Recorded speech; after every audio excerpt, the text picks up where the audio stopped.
What we're going to do is, today we got some exciting students coming from Wiley School, and we're going to talk to them about some of the books they've read. But the first thing we're going to do, we're going to start off with Mr. Evan Warren. How you doing today, Evan? Good. Okay. Now tell me what school you come from.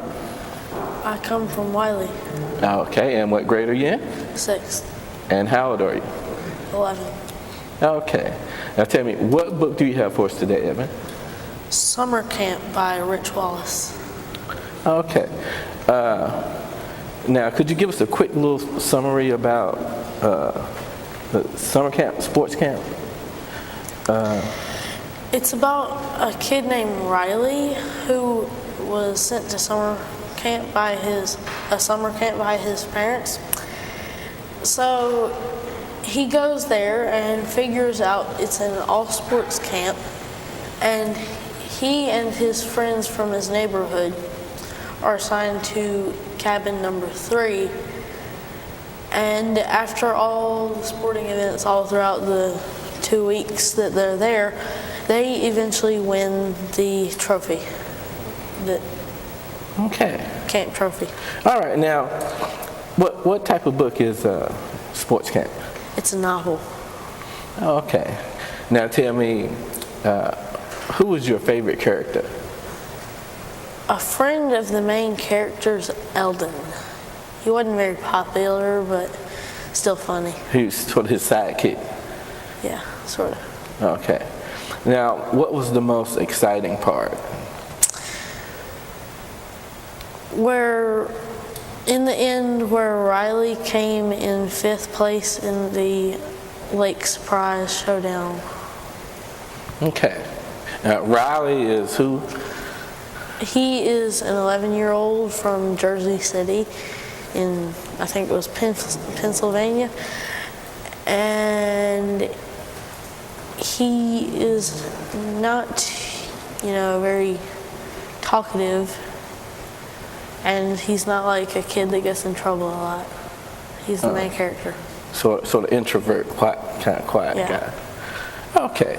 Now, was this book easy to read? Yes, it was fairly easy to read. There weren't very many hard words that I stumbled over.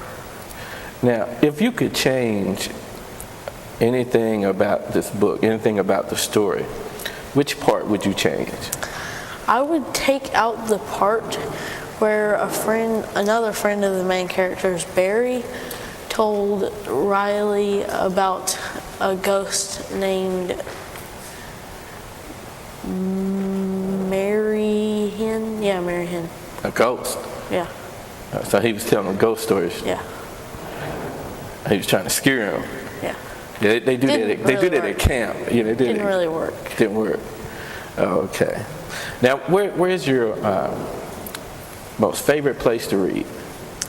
On my couch, because it is very comfortable, and I don't like reading when I'm not comfortable. Yeah, it makes a difference, doesn't it? Yeah. Huge one. Okay, well, let me get you to read a little bit from sports camp. Can you do that for me? Okay. Riley swallowed hard. Kevlin seemed like a decent guy, but he was big and strong and could definitely take out anybody in cabin 3. There had been enough friction between the 2 cabins that they had already been the most likely suspects by about 1,000 to 1. Still, this was exciting because they were supposed to be tucked in their bunks being good campers. Instead, they were stalking through the dark forest for revenge. Riley had been behind the scenes a lot lately, in the counselor's cabin before the swim race, and in the mess hall afterwards.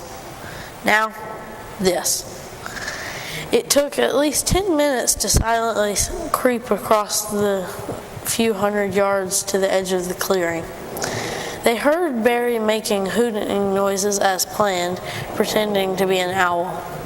Tony hooted back, and soon all 6 of them were kneeling and trying not to laugh.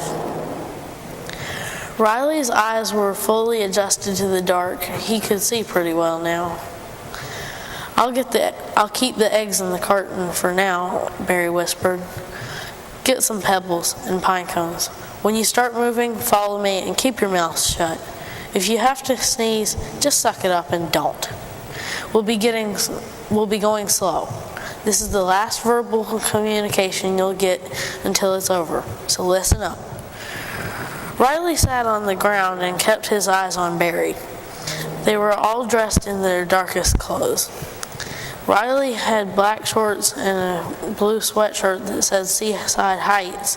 His mom had bought him from the boardwalk back in June when they'd rented a house near the beach for a week. "I'll throw the stones and things," Barry said. "Just hand them to me one at a time. When I give the signal, put up one finger. Then you'll each be given an egg. Spread out so you have perfect aim at the door. I'll do the first throw, then we wait for them to come out.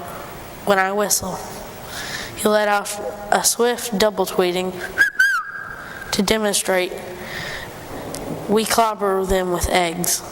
Then we retreat quickly and quietly." "To where?" Vinny asked. "Deep in the woods, back to our cabin eventually. Whatever you do," Barry pointed at Eldon, and then at Riley, "don't get caught. Under no circumstances can this mission fail.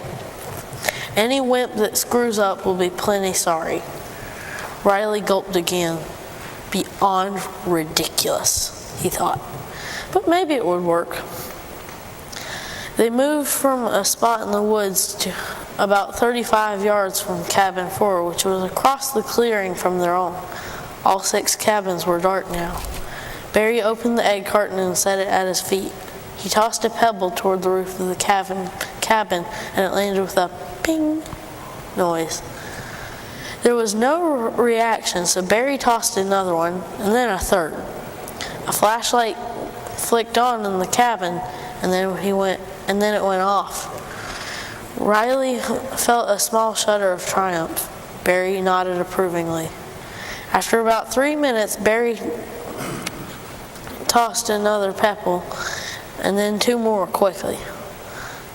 Kevlin stepped through the doorway and shined his flashlight at the roof, then into the trees above the cabin. He shrugged and went inside. Riley caught Eldon's eye, and they both started laughing silently. Barry whacked Riley across the shoulders, not very hard, and then started laughing too. 5 minutes, he mouthed. Okay, I want to thank you for that fine reading, Evan. And let me get this straight. Now they went egged another cabin. Yeah. Okay. Yeah. Eventually, after that, they all came out thinking, "Okay, what's going on?" And then they just started chucking eggs at them. Okay.